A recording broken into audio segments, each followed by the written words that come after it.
Greetings! This is Griff Ruby, the Nostalgic Catholic, reviewing the Isaac Asimov stories in sequence of their release, that is to say, how he as an author met his public.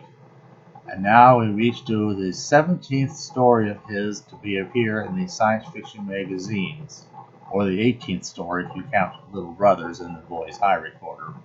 But at any rate, this would be his 17th published science fiction story. And finally, he has truly, as you could say, come of age to get a story that not only gets the first place in the magazine, but gets the cover of the magazine. The magazine is Astounding Science Fiction, which was the cream of the crop in 1941. And it would go on to become anthologized in at least 40 places in the years since, from then till now. And win science fiction awards and be widely recognized as one of the great classic science fiction short stories. It is therefore a very significant step in his progress, a clear point at which he has really and truly, one could say, come of age, and now he's truly firing on all cylinders.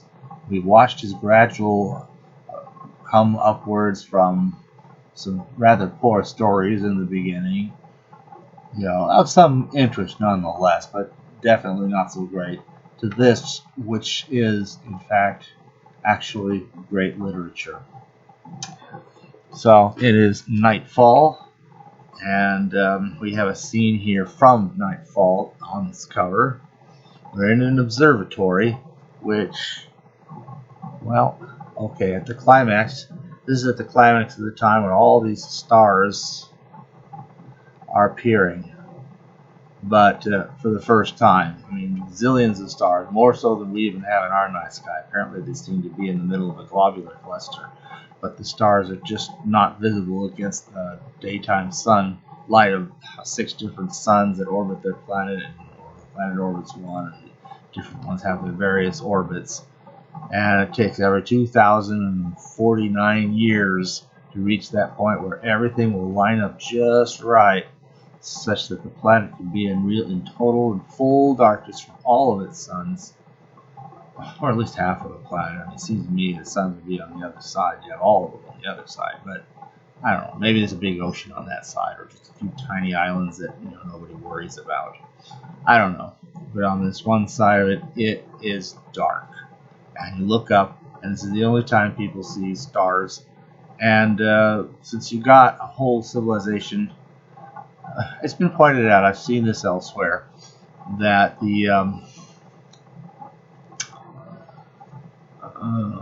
that sometimes things are a little too like pedestrian American cities. You've got newspapermen, you've got different various kinds of groupings, and people behaving an awful lot like humans would if they had always lived on this planet since forever.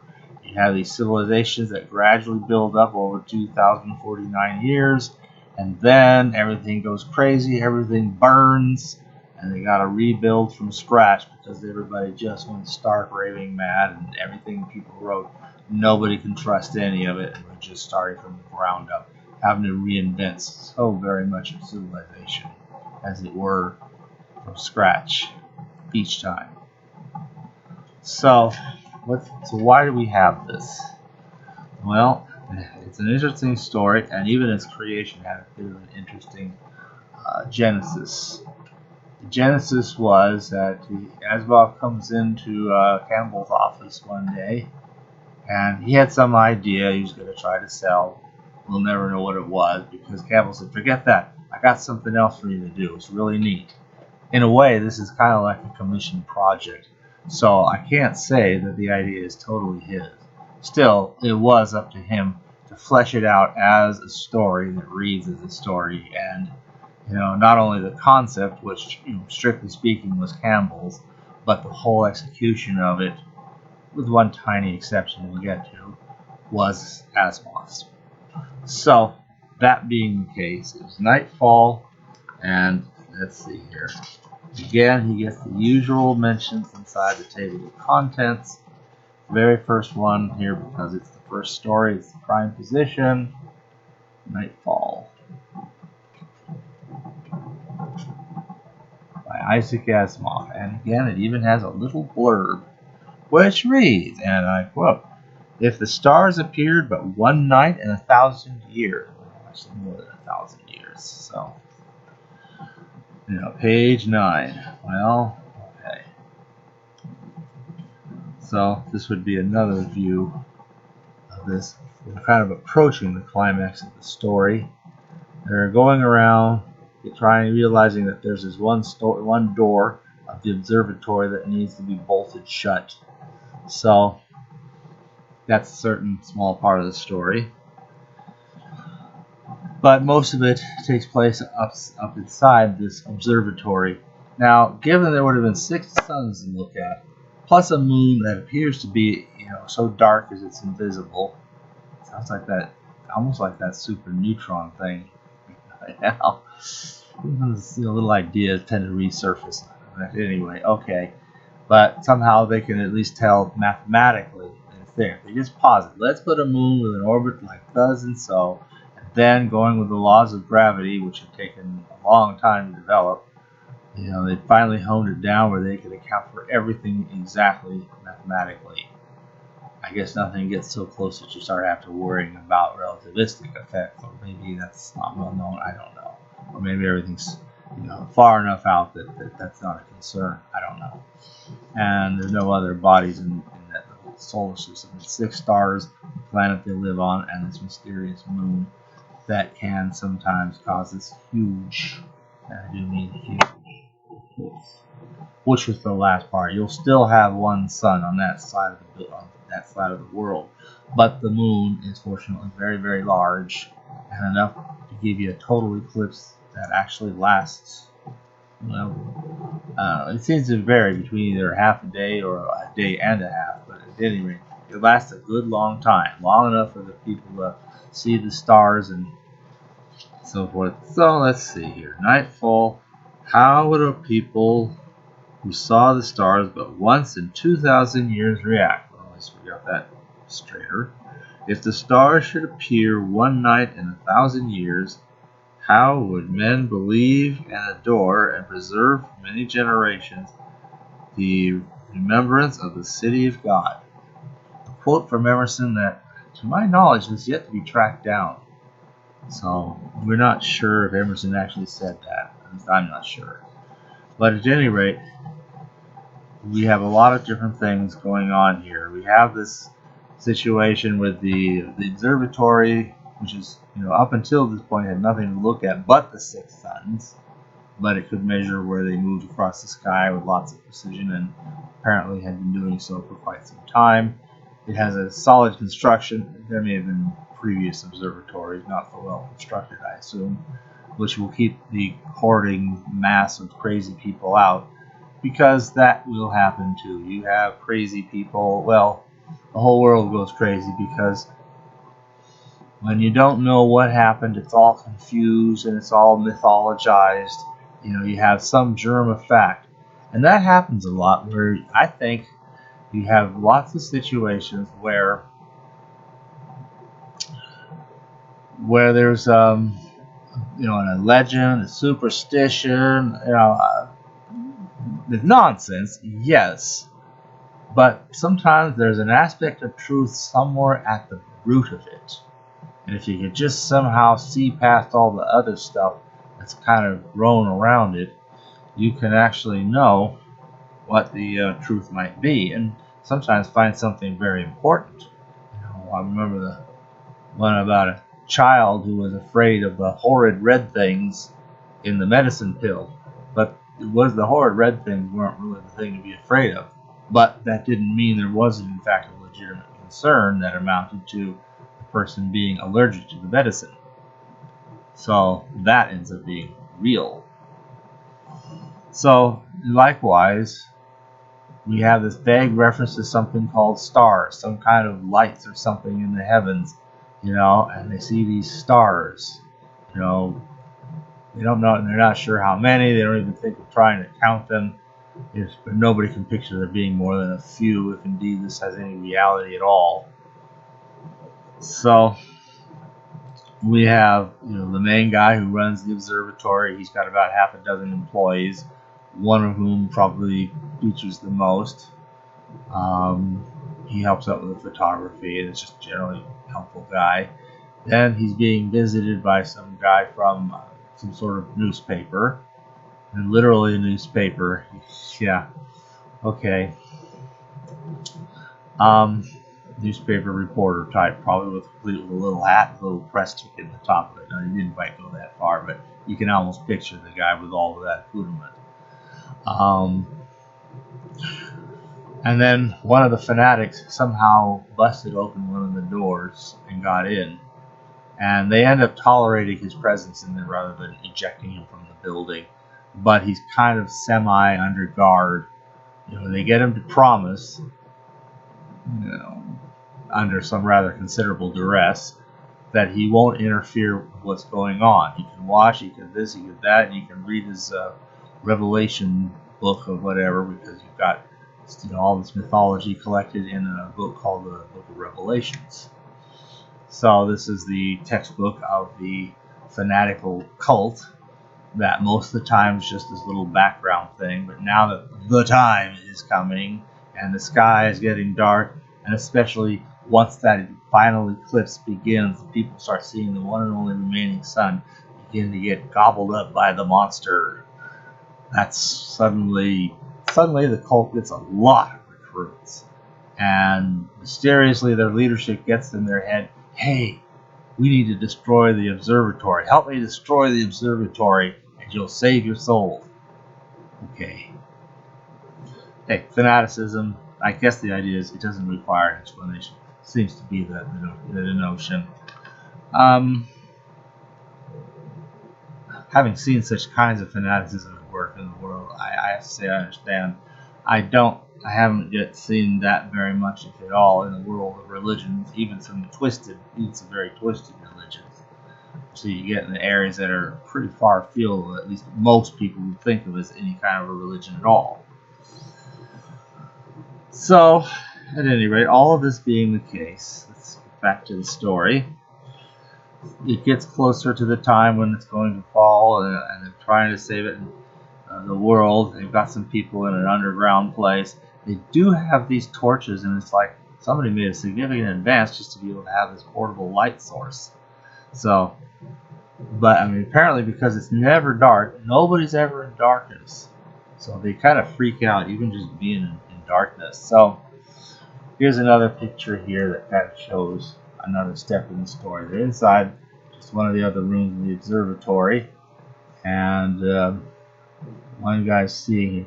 There's last star, and if you look real closely up in that upper corner up against the edge of the drawing, there's kind of a black smudge there. That's the bit of it that's being clipped away by the very beginnings of the eclipse.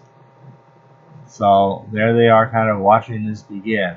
And that's the point where the newspaper reporter begins taking all of this stuff really seriously. Because up to that point, well, I'm just kind of thinking of me as somebody here, what if this thing just doesn't happen? You made all these interesting calculations, but hey, probably it'll happen, but hey, what if it doesn't? You'll need me to help you do the damage control. I may have them laughing at you, but maybe I can at least keep them from being angry with you.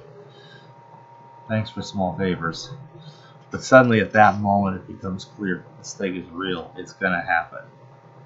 And we have one other bit of artwork. Well, two actually, although one's kind of mild. One other bit of major artwork.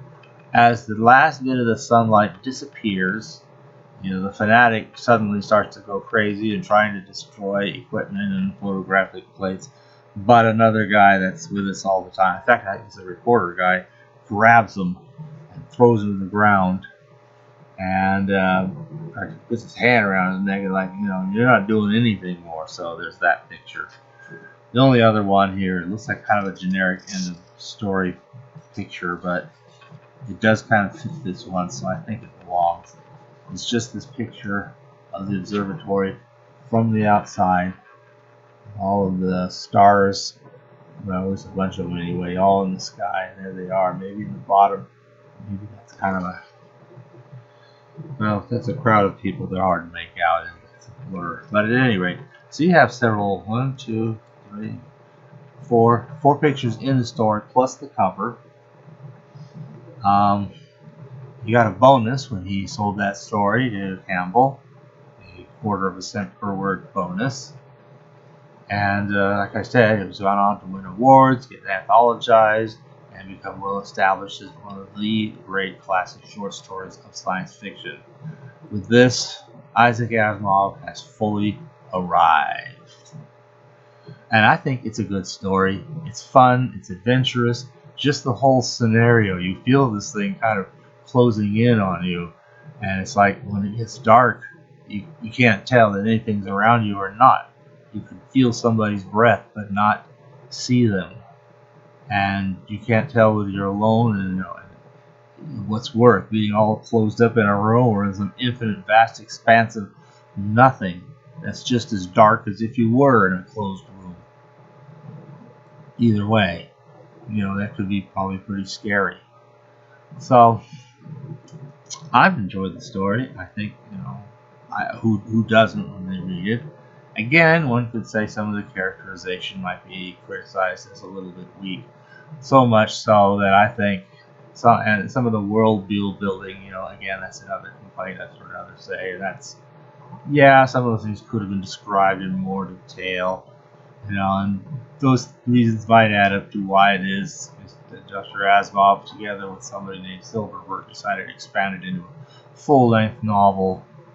I haven't looked at that. I don't know for sure if I ever will. Apparently, it really doesn't add much to the story. It just makes it a longer, more laborious read, and you all end up in pretty much the same place because it's the same story. Still, it's a very, very deserving story, and with this, I don't know. Some of the stories that come after this may begin to seem somewhat anticlimactic.